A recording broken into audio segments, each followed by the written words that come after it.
Your Majesty, King Abdullah II of Jordan, Your Excellency, President Abdel Fattah el-Sisi of Egypt, Your Excellency Antonio Guterres, Secretary General of the United Nations, Your Excellency President Mahmoud Abbas of the State of Palestine. On behalf of the government of Indonesia, I would like to thank Jordan, Egypt, and the United Nations for convening and hosting this crucial meeting. The government of Indonesia and the people of Indonesia express once again the strongest support for an independent and sovereign Palestine as the real solution to this conflict in Palestine and in Gaza.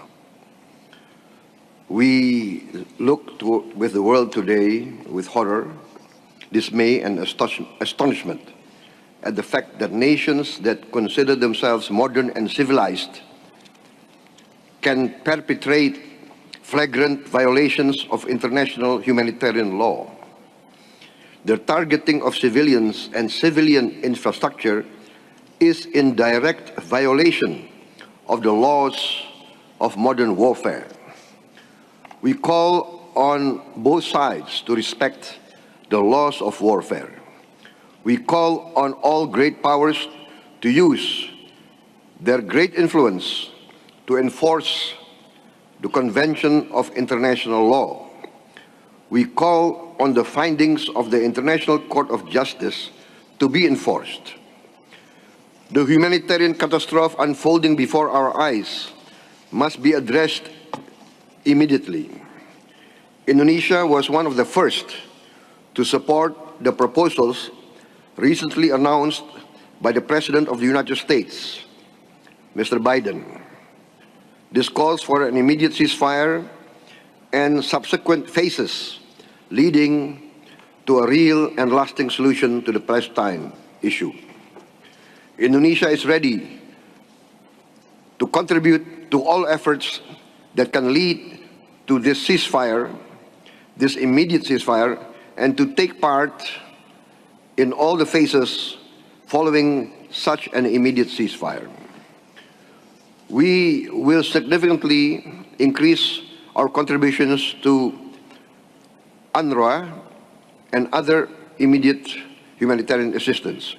We are ready to deploy more medical teams and a field hospital to operate in Gaza.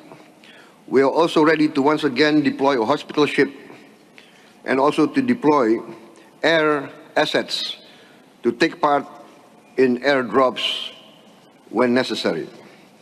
We are also willing to evacuate 1,000 patients to be treated in Indonesian hospitals and to be returned to Gaza once they recover and the situation in Gaza becomes normal. We are also willing to evacuate children and orphans to be given post-trauma treatment and schooling and to be returned back to Gaza when the situation becomes normal.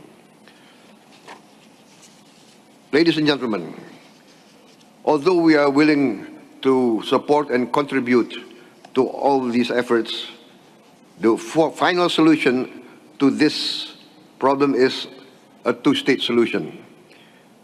Only with a two-state solution, with Palestine and Israel living side by side in security and safety, can we resolve this problem. Thank you very much. Download Tribunnews sekarang, menghadirkan lokal menjadi Indonesia.